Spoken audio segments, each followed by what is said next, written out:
मी ट्रॅफिकमधून गाडी चालवत आले, त्यामुळे असं वाटायला लागलं की आता आमच्या नाटकाला सगळी नॉमिनेशन जी मिळाले त्या सगळे पुरस्कार मिळावेत, कारण मी खूप कष्ट करून येते. बट जोक्स अपार्ट, तर त्यांनी मला माझ्याकडे बघितलं आणि ते म्हणाले, हवे બધા તારી સાથે ગુજરાતીમાં વાત કરશે. तर मला हे कळलं, म्हणजे सगळे माझ्याशी गुजराती म्हणून. म्हटलं ओके. मी जरा घाबरलेली दिसत होते, तर ते मला म्हणाले, तने तारी जात पर विश्वास छे. तर मला असं वाटलं की हे जातीबद्दल का बोलतायत, कसली लोक आहेत ही, जातीयवाद कुठे आला इथून.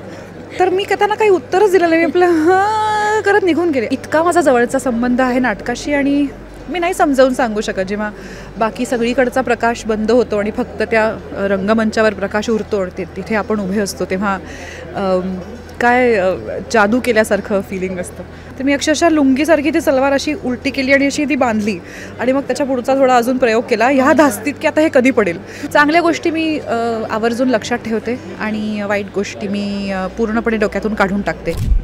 आपण आहोत झी नाट्य गौरवच्या रेड कार्पेटवर, आणि माझ्यासोबत आहे oh my God actress Girija ताई. अरे बापरे, ओ माय गॉड का गं? अरे म्हणजे खूपच ग्रेट असं तुझं काम, सुंदर पण आहे, सगळंच ओ माय गॉड आहे म्हणून. Okay, thank you. आवडली नाही कॉम्प्लिमेंट? पहिल्यांदा मिळाली, त्यामुळे जरा धक्का बसला मला. कशी आहेस? मस्त. तू कशी आहेस? मस्त मस्त. सगळ्यात आधी लुक वेगळा आहे. किती दिवसांआधी तू विचार केला होता की हां आपण हे विअर करून जाणार आहोत? ओव्हरऑल सगळंच तयारी किती दिवसांपासून? निघायच्या अर्धा तास आधी. मी खरं बोलते? खरंच मी खूप साड्या नेसते, हे सगळ्यांना माहिती आहे. साड्या नेसणं याला काही प्लॅनिंग लागत नाही. कुठली ठरवायला थोडासा वेळ लागतो, ही का ती. पण एक कपाटातली साडी होती जी मी नेसले नव्हते. मी वॅक्सिन वॉर नावाच्या चित्रपटात काम केलं, त्यानिमित्ताने मी लखनौला गेले होते. तर अर्थातच मी लखनौहून काही साड्या आणल्या, काही बाकीच्या गोष्टी आणल्या. तर मी ही साडी आणली होती, मला रंग खूप आवडला होता, आणि अनायसे त्यावर एक मॅचिंग ब्लाऊज निघालं, ते शिवूनही घेतलं नाही आहे. ते सगळं असं जुळून आलं. आणि नुकतीच मी ही ज्वेलरी ऑनलाईन ऑर्डर केली होती बसल्या बसल्या. तर मला असं वाटलं हां हे जमतंय, तर मी घातलं. मला प्रचंड इयरिंग्स आवडले तुझे. Thank you so much. कुठून घेतलंय नेमकं? मामा नावाचा एक ब्रँड आहे, मी तिथून ऑनलाईन मागवलं आहे. सो इथे येताना किती एक्सायटेड होतीस? एक्सायटेड मी खूप होते निघताना, पण मला खूप ट्रॅफिक लागलं. मला 1.5 तास लागला गाडी चालवत यायला, आणि नेमका माझा वाहन चालक आजारी पडला असल्यामुळे मी ट्रॅफिकमधून गाडी चालवत आले. त्यामुळे असं वाटायला लागलं की आता आमच्या नाटकाला सगळी नॉमिनेशन जी मिळाले त्या सगळे पुरस्कार मिळावेत, कारण मी खूप कष्ट करून येते. बट जोक्स अपार्ट, यावर्षी माझं नाटक आहे स्पर्धेत, ठकीशी संवाद, आणि आम्हाला बरीच नॉमिनेशन्स आहेत, 8 एक आहेत. तर खूप उत्सुक आहे मी. खूप प्रेमाने मेहनतीने हे नाटक बनवलं आहे. प्रायोगिक रंगभूमीवर नाटक करणं हा एक तसा म्हणायला जावा तर धाडसी निर्णय असतो सगळ्यांसाठीच, कारण बाकीची बरीच कमर्शियल कामं असताना आपण जेव्हा प्रायोगिक नाटकासाठी वेळ काढतो तेव्हा सगळ्याच टीमला ते जमवून आणावं लागतं. त्यामुळे मला आमच्या पूर्ण टीमचं खूप कौतुक आहे, आणि आज त्याच्यापैकी अनेक लोकांना नॉमिनेशन्स आहेत. तर मी खूप खूप उत्सुक आहे, आणि अर्थात त्या सगळ्यांना चेअर करते. ओके. सो झीचं तुझं अर्थात खूप जुनं नातं आहे. कोणता असं झीसोबतचा आठवणीतला क्षण आहे जो कायम तुझ्या लक्षात राहील? खरंच माझं आणि झीचं खूप जुनं नातं आहे, आणि ते इतकं जुनं आहे की तेव्हा झीचं नाव झी नव्हतं. मी झी जेव्हा अल्फा होतं त्याच्यावर एक मालिका करायचे, तुंबाडचे खोत नावाची, ज्यात मी छोटी हिरोईन होते. मग ती मोठी होते आणि मग ती वेगळी होती. तर पहिले 8 एक एपिसोड्स, आणि त्यानंतर त्या वाहिनीचं नाव म्हणजे ते झीनी टेक ओव्हर केलं. तर इतका जुना संबंध आहे. मी माझी पहिली मालिका आणि एकमेव मराठी मालिका ही झीबरोबर केली आहे, लज्जा नावाची.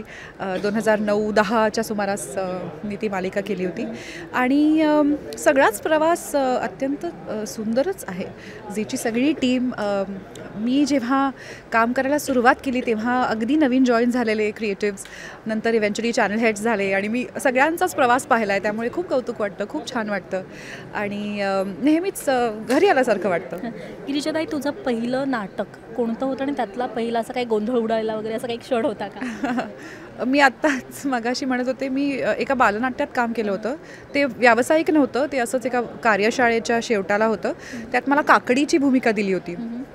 तर मी गळ्यात एक काकडीचं चित्र लटकवून 2-3 मला डायलॉग्स होते. ते माझं पहिलं नाटक होतं, रंगमंचावरचा पहिला अनुभव. आणि व्यावसायिक पहिलं नाटक हे माझं गुजराती होतं. आणि त्याचा एक गमतीदार किस्सा म्हणजे मला गुजराती कितपत बोलता येईल ह्याबद्दल मीच जरा साशंक होते, कारण ती माझी पहिली भाषा नाही. पण मला उत्तम गुजराती बोलता येतं. नाटकात बोलता येईल का आणि अचानक काहीतरी गडबड झाली तर एखादा डायलॉग बोलता येईल का हे मला माहीत नव्हतं. तर आमच्या दिग्दर्शकांनी उमेश पारिक त्यांचं नाव, त्यांनी असं ठरवलं की माझ्याशी आता सगळ्यांनी गुजरातीत बोलायचं. तर त्यांनी मला माझ्याकडे बघितलं आणि ते म्हणाले, हवे बधा तारी साथे गुजरातीમાં વાત करशे. तर मला हे कळलं, म्हणजे सगळे माझ्याशी गुजराती म्हणून. म्हटलं ओके. मग तरी मी जरा घाबरलेली दिसत होते. तर ते मला म्हणाले, तने तारी जात पर विश्वास छे.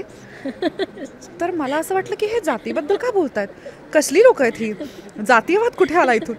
तर मी त्यांना काही उत्तरच दिलं नाही. मी आपलं हां करत निघून गेले. आणि मग 6-1 महिन्यांनी माझ्या लक्षात आलं की ते मला विचारत होते, तुझा स्वतःवर विश्वास आहे का. कारण गुजरातीत जात पर विश्वास म्हणजे स्वतःवर विश्वास आहे का. तर ते जातीबद्दल अजिबात बोलत नव्हते. 6 महिने मी त्यांना वेगळ्या दृष्टीने पाहिलं होतं की हा कसला माणूस आहे की त्यांनी जातीबद्दल विचारलं. पण ॲक्च्युली ते मला फक्त तुझा स्वतःवर विश्वास आहे ना एवढंच विचारत होते. ओके. सो नाटक, मालिका आणि सिनेमा, जास्त प्रेम कशावर आहे? नाटक अर्थात. का म्हणायचं, का नाही?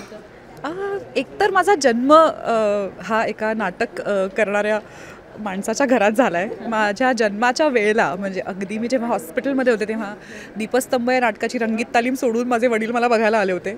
इतका माझा नाटकाशी संबंध आहे. मी बॅकस्टेजलाच वाढले आहे. मी माझ्या वडिलांची जवळपास सगळीच नाटकं 20-20, 25-25 वेळा पाहिली आहेत. मला डायलॉग्स पाठ असायचे. इतका माझा जवळचा संबंध आहे नाटकाशी. आणि मी नाही समजावून सांगू शकत. जेव्हा बाकी सगळीकडचा प्रकाश बंद होतो आणि फक्त त्या रंगमंचावर प्रकाश उरतो आणि तिथे आपण उभे असतो, तेव्हा काय जादू केल्यासारखं फिलिंग असतं. मी नाही समजावून सांगू शकत. रंगमंचावरचा आता उल्लेख केलाच आहेस, तर अविस्मरणीय क्षण तुझ्यासाठी नेमका कोणता आहे? अनेक क्षण आहेत असे रंगमंचावरचे अविस्मरणीय. पण मला असं वाटतं प्रत्येक वेळेला जेव्हा आपण काहीतरी सादर करत असतो आणि प्रेक्षक ऐकत असतात, एक काहीतरी ते दरच वेळेला होतं असं नाही, पण बऱ्याचदा असं होतं की तुम्हाला अक्षरशः त्यांनी घेतलेला प्रत्येक श्वास, त्यांनी सोडलेला प्रत्येक उसासा, त्यांना बसलेला प्रत्येक धक्का हा जाणवतो. कारण इतकं जवळचं कनेक्शन एखाद्या प्रेक्षकाशी, एखाद्या नाही त्या अख्ख्या समूहाशी तयार होतं.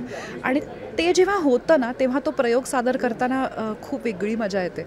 तर मला ह्या गोष्टीचा खूप अभिमान वाटतो की आपण एखादा हाडामासाचा कलाकार येऊन तिथे आपल्यासाठी एक कला सादर करतो आहे. त्यांनी शूट करून ठेवलेली गोष्ट आपल्याला पुन्हा दाखवली जात नाही आहे, तर तो तिथे हजर आहे आणि स्वतः ते करतो आहे. ही खूप मोठी आणि महत्त्वाची गोष्ट आहे आणि मला ह्याचा खूप आदर आहे. खरंच तुझं नाटकावर फार प्रेम आहे. पण नाटकावर प्रेम असताना किंवा प्रेम असल्यामुळे खास तयारी करून अर्थात तू जात असेल, पण कधी अशी गडबड किंवा गोंधळ उडाला आहे का स्टेजवर? तू काहीतरी विसरलीच आहे, काहीतरी गडबड झाली आहे, एंट्री लेट झाली आहे किंवा ब्लॅकआउटमध्ये कुठेतरी हरवलेस, व्हॉट एव्हर, काही पण असं खूप होतं काय काय नाटकात. आणि मुळात मला वाटतं की नाटकाचं ट्रेनिंग हेच असतं की ते काहीही झालं असलं ना तरी ते स्टेजवर लोकांना कळायला नको. तर असं अनेकदा होतं. वॉर्डरोब मॉलफंक्शन्स होतात. आता माझ्या एका नाटकामध्ये मी काहीतरी खूप फिजिकली काहीतरी करत असताना माझ्या सलवारीची नाडी सुटली नाही तुटली. तर मी ते असं धरून बोचकं पुढचा थोडा वेळ प्रयोग केला आणि मग नंतर आज जाऊन मी बघत होते, मला कोणी दिसलं नाही, तिथे सेफ्टी पेनही नव्हती कोणाकडे. तर मी अक्षरशः लुंगीसारखी ती सलवार अशी उलटी केली आणि अशी ती बांधली आणि मग त्याच्या पुढचा थोडा अजून प्रयोग केला ह्या धास्तीत की आता हे कधी पडेल. तर असं बरंच काय काय होतं. समोरचा नट किंवा नटी डायलॉग विसरतात आणि तुम्ही पुढचं वाक्य घ्यायला जातात तेवढ्यात त्यांना डायलॉग आठवतो आणि मग तुम्ही सगळे एकत्रच बोलायला लागता. असं खूपदा होतं. पण ही सगळी मजा असते आणि मला वाटतं आपल्याकडचा मराठी नाटकाचा विशेषतः प्रेक्षकही हा प्रगल्भ आहे. त्यांनी नाटक पाहिलं आहे, त्यामुळे नाटक बघताना ना एक वेगळ्या प्रकारचा विश्वास ठेवला जातो नटांवरती. आता मी जर एखाद्या रिकाम्या मंचावर आले आणि मी म्हटलं की हा बघा माझा महाल, तर प्रेक्षक तो महाल आहे हे गृहीत धरतात. असे असतात प्रेक्षक. तर चुका पोटात तर ते घालतातच आणि भरभरून प्रेमही करतात. तर नाटक हा एक खूप जादुई मला हे माध्यम वाटतं की मी म्हणते म्हणून तुम्ही याच्यावर विश्वास ठेवा आणि त्याच्यावर लोक विश्वासही ठेवतात. हे किती कमाल आहे. ॲक्च्युली. सो प्रेक्षकांच्या खूप चांगल्याही कमेंट्स असतात, वाईटही कमेंट्स असतात. तर एखादी अशी विचित्र कमेंट जी तुला फार लागली आहे किंवा कायमस्वरूपी लक्षातच राहिली असं काही आहे? नाही, मला मी अशा गोष्टी एक तर लक्षात ठेवत नाही. आणि दुसरी गोष्ट मला असं वाटतं की आपण जर स्वतःला मी म्हटलं तसं बाकी सगळीकडे अंधार आहे आणि फक्त त्या मंचावर प्रकाश आहे आणि तिथे आपण उभे आहोत. इथे जर आपण स्वतःला मुळात पाहतो किंवा ठेवू इच्छितो तर चांगल्या वाईट कमेंट्स ह्या येणारच. त्यासाठी तयारी असलीच पाहिजे. चांगल्या गोष्टी मी आवर्जून लक्षात ठेवते आणि वाईट गोष्टी मी पूर्णपणे डोक्यातून काढून टाकते. पण मला असं नाही आठवत की कोणी मला येऊन खूप बोचरं काही बोललं आहे, नाटक आवडलं नाही किंवा का करतेस हे असं कोणीतरी बोलतं ज्यांना आवडत नाही. पण त्याच प्रयोगाला इतर काही लोक आलेली असतात जे म्हणतात की तू कमाल काम करतेस. त्यामुळे मला वाटतं प्रतिक्रिया ह्या एका मर्यादेपर्यंतच मनावर घ्याव्यात, चांगल्या पण आणि वाईट पण. म्हणजे चांगल्याने शेफारून जाऊ नये आणि वाईटाने खचून जाऊ नये, तरच पुढे प्रवास सुरू राहू शकतो. ओके, शेवटी तुझ्या आयुष्यावर एखादं नाटक लिहायचं असेल तर त्या नाटकाचं नाव काय असेल? मी आत्ताच चित्रपटाचं म्हणून उत्तर दिलं. ओके, हां. फापट पसारा. ते पण सेम. मला वाटतं फापट पसारा हे माझ्या ऑटोबायोग्राफिकल कॉन्टेंटसाठी बरोबर नाव आहे. कारण मी खूप गोष्टी करते आणि मला खूप पसारे घालायला आवडतात आणि मला असं सगळंच करायचं असतं. त्याच्यामुळे ओव्हरऑल माझं आयुष्य हा एक मोठा पसारा आहे. आता तो मी सेल्फ डेप्रिकेटिंग ह्युमर अटेम्प्ट करत असल्यामुळे फापट म्हणते, पण पसारा नावही चालेल. पसारा चांगलं नाव वाटतंय मला. मी नको निर्णय द्यायला ना चांगलं का वाईट, पसारा असं नाव ठेवूया. मला आवडलेलं आहे, सगळ्यांना समोर पण दिसतं की आवडलेलं दिसतंय ते. ठीक आहे, सो शेवटी प्रेक्षकांना काय सांगतील, त्याचबरोबर नवीन नवीन अजून काय येणार आहे तुझं प्रेक्षकांच्या भेटीला ते सुद्धा सांग. आत्ता मी 5 नाटकं करते आणि त्यातली 4 नाटकं वेगवेगळ्या भाषांमध्ये आहे. सो मी एक इंग्रजी, एक हिंदी, एक मराठी आणि एक गुजराती नाटक करते. सगळी एकत्र करते. सो प्रत्येकाचे प्रयोग सुरू आहेत. मी एक म्युझिकल करते ज्याचं नाव आहे चांदनी राते. ठकीशी संवाद हे माझं मराठी नाटक सुरू आहे.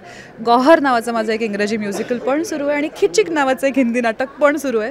त्याचबरोबर मी वजायना मोनोलॉग्स या खूप गाजलेल्या नाटकाच्या गुजराती शोमध्ये सुद्धा आहे. तर हे सगळं करत असताना मी प्रेक्षकांना फक्त एकच सांगेन, प्लीज माझं नाटक बघायला या.